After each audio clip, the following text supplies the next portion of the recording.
Stuart, I know you've talked about this before, but can you elaborate more about knowing when to walk away from a situation?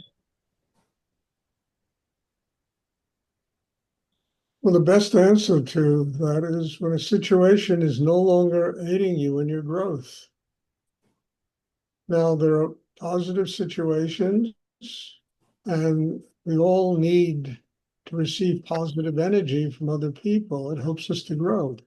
There are negative situations, and sometimes in them, we need to get strong enough to be able to deal with it. They come to us because as a teaching lesson that we have to get strong enough to be able to deal with them.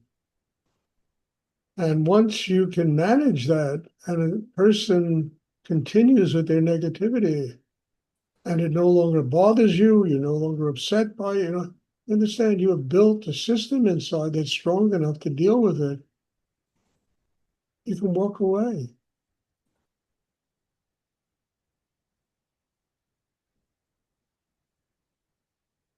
Or if it's just too much,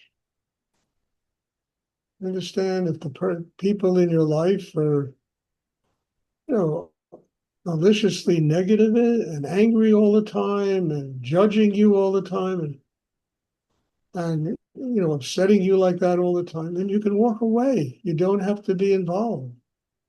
It's okay. I'm not strong enough to deal with this. I will get stronger somewhere else. Someday I will be able to deal with this.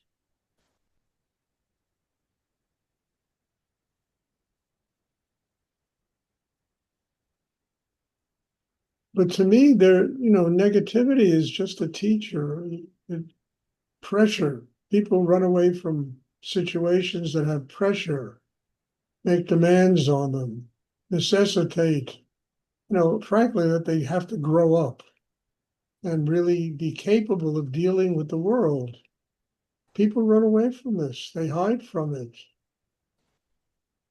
You know, they don't want to be bothered. And they go through their whole life that way. That's another way that people walk away from situations, the pressure. Most people don't become successful in life because of the pressure of success. It scares them. The only way to get over that is get successful and then learn how to be free of it, where it doesn't have you.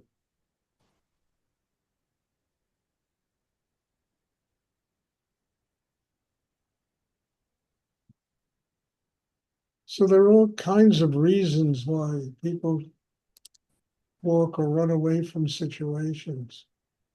But if a situation in some way is helping you to grow and become more of a human being, it has to do with, say, a parent who is really difficult, and instead of cursing the parent and running away, how can I use this to grow in myself? How can I use this to get stronger inside me? How can I learn how to become more of a human being because of somebody else's negativity? Same thing with children. I mean, frankly, we have children, man, they are a constant reminder that you've got to grow in your life. You have no choice. Constant.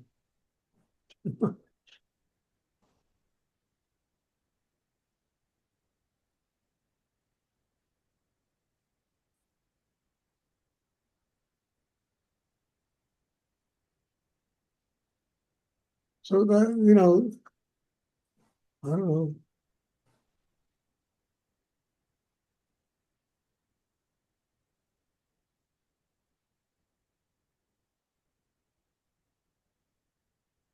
Does anyone else have a question?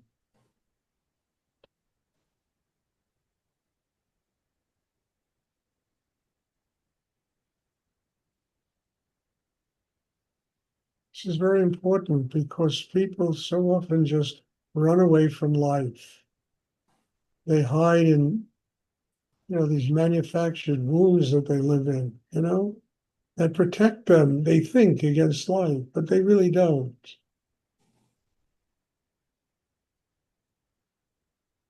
And I discovered the only way to get free of things is to embrace them and open to them and turn them into a teacher that enables you to get stronger inside yourself. What do you have to learn in any given situation? Sometimes you have to learn it's enough. I got to walk away from this. I can't take this anymore. Or, as much as I dislike this, in order to deal with it, I have to really grow in myself.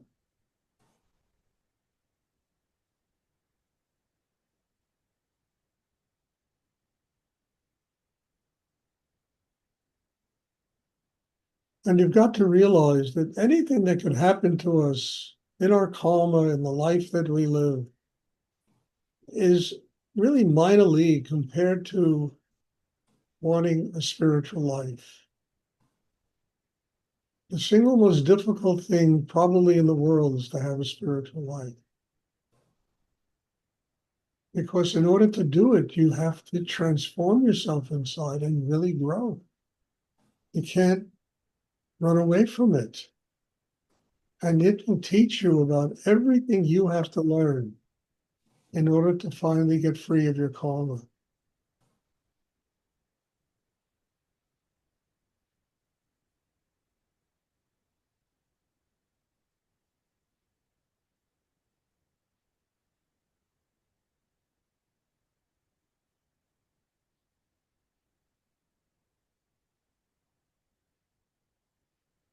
So it's best not to run away from things. Learn from them.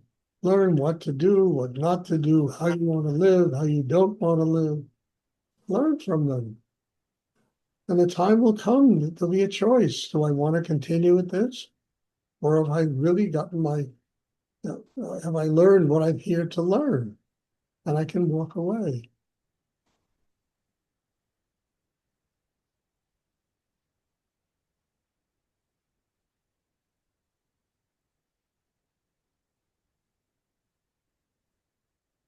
Does anyone else have a question? Well,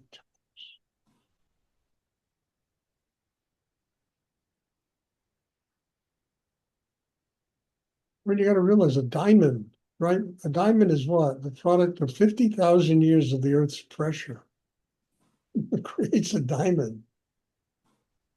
Understand, human beings also become diamonds because they really transform the pressure of life into a spiritual life.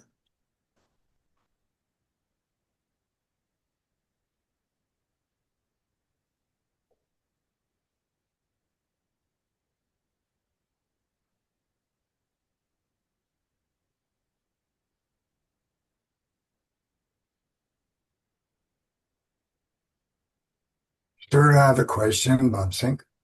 Yes, Bob? What are the signposts that indicate that difficult situations are serving your spiritual life? Well, the signpost is, am I growing? Do I have to get to be stronger because of the situation? Is it helping me? Is it teaching me about the weakness in me and how I need to get stronger? Understand? That's the signpost. And, or, do I still need to have this in my life? Dealing with certain people and the tension. There are people that are like vampires. They just suck everybody's energy out of them. Do you need to have this? Is it serving you and your spiritual growth? Or do you need somebody that has more compassion, more love, more to be in your life? You're not obligated to support people that are like vampires. They're eating you alive.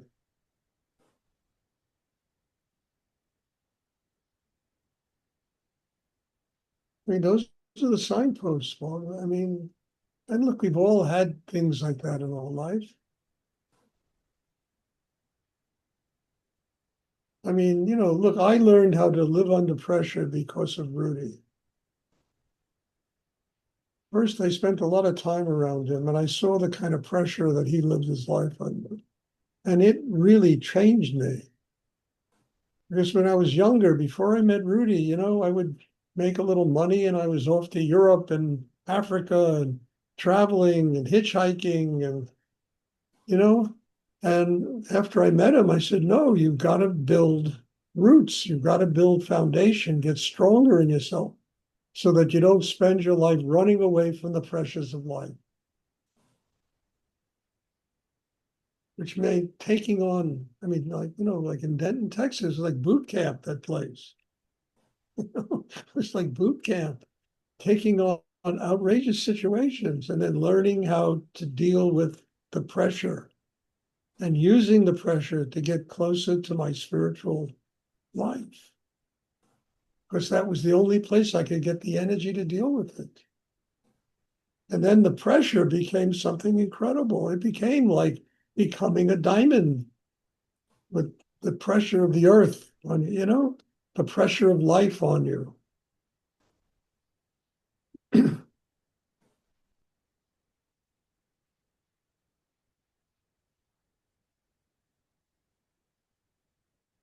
And I think that's a really important thing, that we stop running away. We become a spiritual warrior. We can slay the negativity inside us. We can slay the resistance in us. We can slay the weakness, the lack of courage inside us to do things, succeed in life. And one succeeds in life for only one reason: to learn how to surrender success. Understand? How not to be trapped in it. So Rudy always told me, it's not to have things, it's to have things and they don't have you.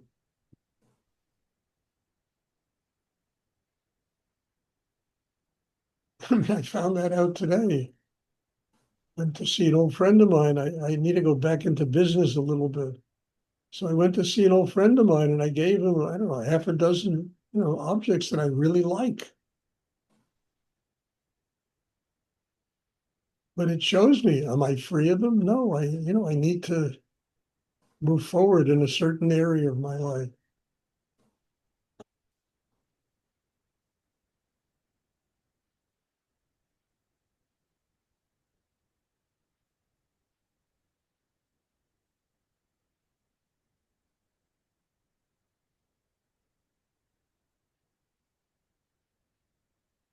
And there are signposts every inch of the way, Bob, every inch of the way. You're being told, is this a vampire that you have to get out of your life? Or is this something that it really is going to make you grow? It's really going to make you grow. And then you get wise enough to make a decision. I don't need a vampire in my life. I need people around me that really nurture my growth. And, that force me to work in great depth inside myself in order to fulfill, what my life is all about and the growth that has to take place inside.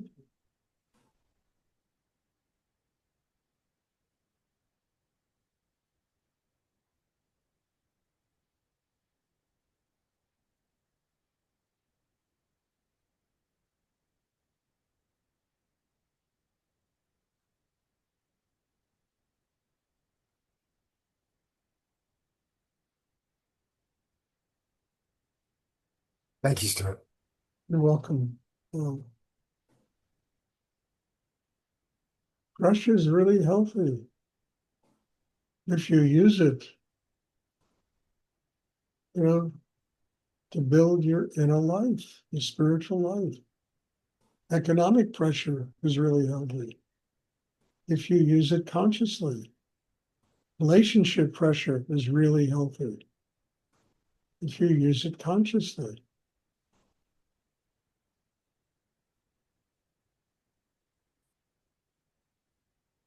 Does anyone else have a question they would like?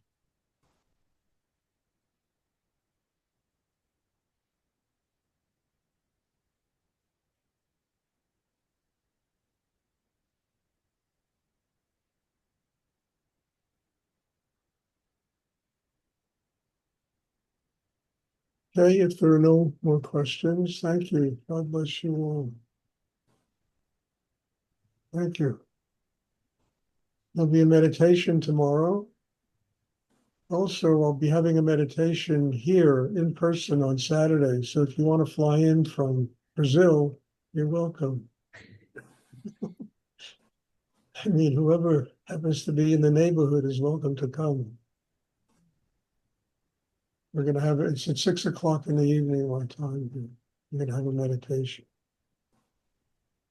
Okay, God bless you all. Thank you. Thank you for putting some pressure on my life. Forcing me to grow inside. And I look forward to seeing everybody. Have a wonderful evening. Thank you. You too. Thank you, Stuart. You're welcome. Thank you. Thank you, Stuart. Beautiful evening.